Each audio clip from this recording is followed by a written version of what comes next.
دل کا اجالا شان رمضان، ہے مومنوں کے دل کا اجالا شان رمضان، ہے سارے ناظرین محترم، آج علم و علماء میں جیسا کہ ابتدا میں عرض کیا گیا کہ حضرت سیدہ خدیجۃ الکبریٰ رضی اللہ تعالیٰ عنہا کے حوالے سے آپ کے فضائل و مناقب اور ہماری ماؤں بہنوں کو ملنے والا وہ پیغام، وہ میسج جو آپ کی سیرت سے مل رہا ہے، انشاءاللہ وہ بھی پہنچائیں گے۔ علامہ حافظ اویس احمد صاحب سے میں جاننا چاہوں گا، میں نے سرنامہ کلام میں آپ کے القاب میں سے ایک لقب جو ہے ملکۃ العرب، عقیلۃ العرب بھی کہا جاتا ہے آپ کو، تو اس حوالے سے ان دونوں القاب کے تناظر میں جو آپ کی شخصیت کا تعارف ہے میں چاہتا ہوں وہ پیش کیجیے گا۔ بسم اللہ الرحمن الرحیم۔ جی یقیناً آپ کو اہل عرب نے ملکۃ العرب کا خطاب دیا، اور یہ خطاب کسی محض عقیدت مندی پر مبنی نہیں تھا، بلکہ یہ خطاب آپ کو قابل فخر شخصیت ہونے، بے مثال شخصیت ہونے پر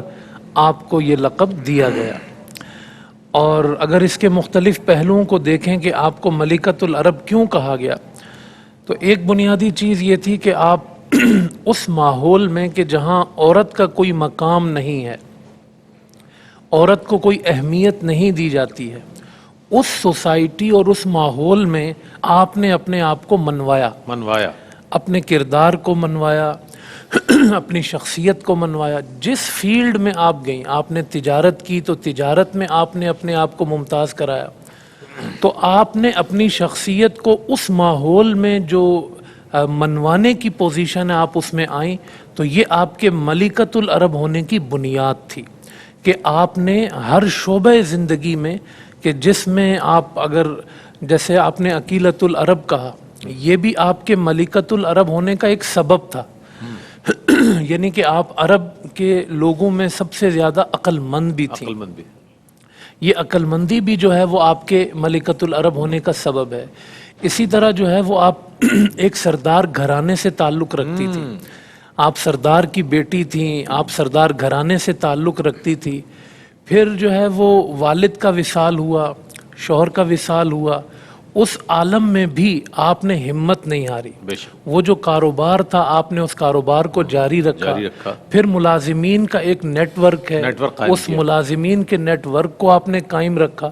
اور صرف مکہ میں نہیں بلکہ مختلف ممالک میں آپ کا مال تجارت جو ہے وہ جایا کرتا تھا۔ آپ نے جو ہے اس کو بڑی کامیابی کے ساتھ اس نظام کو آپ نے آگے بڑھایا، تو اس وجہ سے آپ کو ملکۃ العرب کہا گیا کہ آپ جو ہے وہ عرب کی ملکہ ہیں۔ اور پھر اس حیثیت سے بھی دیکھیں کہ یہ لقب اللہ ہی کی طرف سے تھا کہ آپ کی شخصیت کا جز بنا،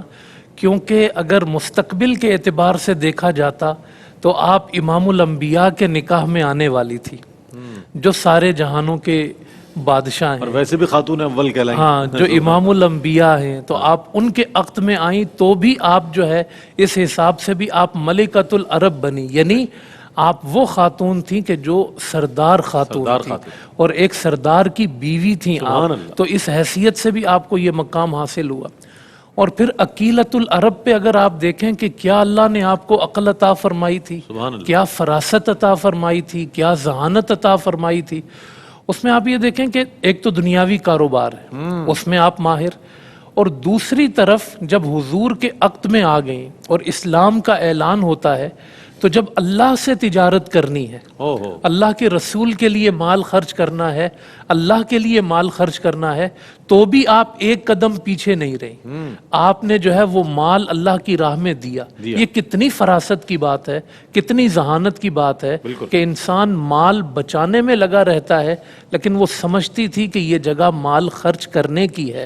اور یہ اللہ کے رسول کے ساتھ کھڑے ہونے کا مقام ہے، وہ اللہ کے رسول کے ساتھ کھڑی ہوئی۔ پھر حضور علیہ السلام جو ہے وہ آپ سے مشورہ کیا کرتے تھے، سبحان اللہ سبحان اللہ، کائنات کی ساری عقلوں کے امام، کیا بات، امام الانبیاء، وہ اپنی زوجہ سے مشورہ کیا کرتے تھے۔ یہ بھی آپ کے صاحب فراست ہونے کی، عقل مند ہونے کی دلیل ہے، عقیلۃ العرب۔ اور پھر اس کے ساتھ ساتھ یہ کہ آپ رضی اللہ تعالی عنہ جو ہیں، وہ جب حضور صلی اللہ علیہ وسلم پر پہلی وحی نازل ہوئی ہے، تو اس مرحلے پر آپ دیکھیں کہ بیوی اپنے شوہر کے بارے میں کیا کہے گی،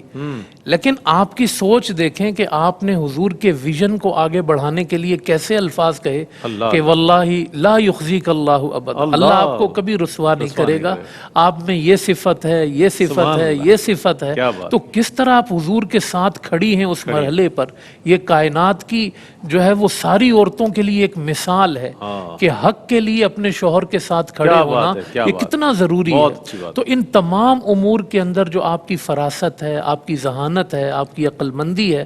وہ بہت واضح طریقے سے نظر آتی ہے. اور یہ ساری صفتوں میں آپ کا طاہرہ ہونا، عقیلہ ہونا، یہ ظاہر کرتا ہے کہ اللہ نے واقعی آپ کو ملکۃ العرب بنایا. صحیح فرمایا آپ نے. اچھا، آج بھی اگر یہ معاملہ آئے اور ایسے اس قسم کے سوالات آئیں تو لوگ بہت معترضین کھڑے ہو جاتے ہیں، جناب خواتین کیا جاب کریں گی، خواتین کا جاب کرنا، خواتین کا کام کرنا یا تجارت کے شعبے میں آنا. لیکن اس دور میں کہ جس دور میں یہ تمام وسائل بھی محدود تھے اور یہ سوچ بھی اتنی وسعت نہیں رکھتی تھی کہ کوئی خاتون جو ہے وہ تجارت کے شعبے میں ہوں، اس دور میں اپنی معاشی ضرورتوں کو پورا کرنے کے لیے حضرت سیدہ خدیجۃ الکبریٰ رضی اللہ تعالیٰ عنہا بہت سرگرم نظر آتی ہیں. اس حوالے سے ڈاکٹر صاحب کیا کہیے گا، آپ کی یہ جو صفت ہے اور آج کی ہماری خواتین کو جو اس سے پیغام مل رہا ہے، کیا فرمائیے گا سوال؟ بسم اللہ الرحمن الرحیم. رب اشرح لی صدری ویسر لی امری واحلل عقدۃ من لسانی یفقہوا قولی. اسلام کی سب سے پہلی محسنہ، نبی کریم صلی اللہ تعالیٰ علیہ وسلم کی پہلی زوجہ حضرت خدیجۃ الکبریٰ رضی اللہ تعالیٰ عنہا کے فضائل اور کمالات بے شمار ہیں. جہاں تک ان کے تجارتی معاملات کا تعلق ہے تو ہمیں اس وقت کو دیکھنا ہے کہ جس وقت حضرت خدیجۃ الکبریٰ رضی اللہ تعالیٰ عنہا کا کاروبار اتنا زیادہ تھا، اتنا وسیع تھا کہ ان کے پاس جو منافع آتا تھا، اتنا منافع عرب کے کسی تاجر کے پاس نہیں آتا تھا. اور یہ وہ دور ہے کہ جب حضور علیہ الصلاۃ والسلام نے اعلان نبوت نہیں فرمایا. یہ دور جاہلیت ہے اور اس دور کے اندر طبقاتی نظام موجود ہے. لوگ سود کے اندر گھرے ہوئے ہیں، چوری، ڈاکہ، دوسروں کے حقوق تلف کرنا، یہ رواج عام ہے. اس دور کے اندر حضرت خدیجۃ الکبریٰ رضی اللہ تعالی عنہا نے ایک ایسی مثال قائم کی کہ آپ کاروبار بھی کر رہی ہیں اور کاروبار کے درمیان آپ کا مردوں سے براہ راست انٹریکشن بھی نہیں ہوتا.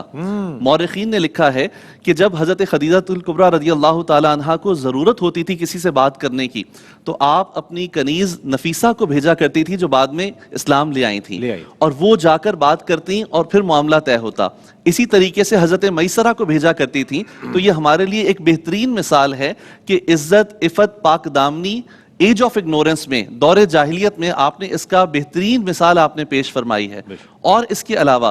حضرت خدیجۃ الکبریٰ رضی اللہ تعالی عنہا کا معاملہ یہ تھا کہ آپ مختلف لوگوں کے ساتھ تجارتی معاملات کرتی تو اپنے خادمین کے ساتھ ان کا رویہ پوچھتی کہ ان کا رویہ کیسا ہے، ان کا معاملہ کیسا ہے، کہ آئندہ ان کے ساتھ معاملہ رکھنا ہے یا نہیں رکھنا. تو ان تجربات کے ذریعے آپ جو ہے مستقبل کے فیصلے فرماتی تھیں. جب نبی کریم صلی اللہ تعالیٰ علیہ وسلم کے ساتھ آپ نے میسرہ کو روانہ کیا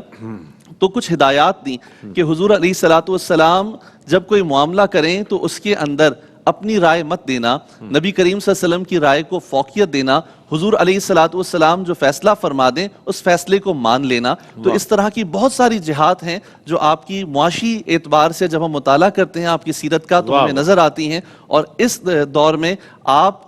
وہ ان خواتین کے لیے جو تجارت کرتی ہیں، جو جاب کرتی ہیں، ان کے لیے بہترین رول ماڈل ہیں. کیا کہنے، بہت اچھی آپ نے بات کہی کہ اس دور میں بھی حضرت نفیسہ جو بعد میں ایمان لے آئیں اور حضرت میسرہ جو آپ کے خادم تھے، غلام تھے اور آپ کے امور انجام دیا کرتے تھے، ان کے ساتھ ایک ایسا تعلق کہ تجارت کے معاملات کو بھی وسعت دی جا رہی ہے اور اپنی معاشی ضرورتوں کو بھی پورا کیا جا رہا ہے. سبحان اللہ. ایک وقفہ ہے، وقفے کے بعد لوٹتے ہیں، ہمارے ساتھ رہیے گا.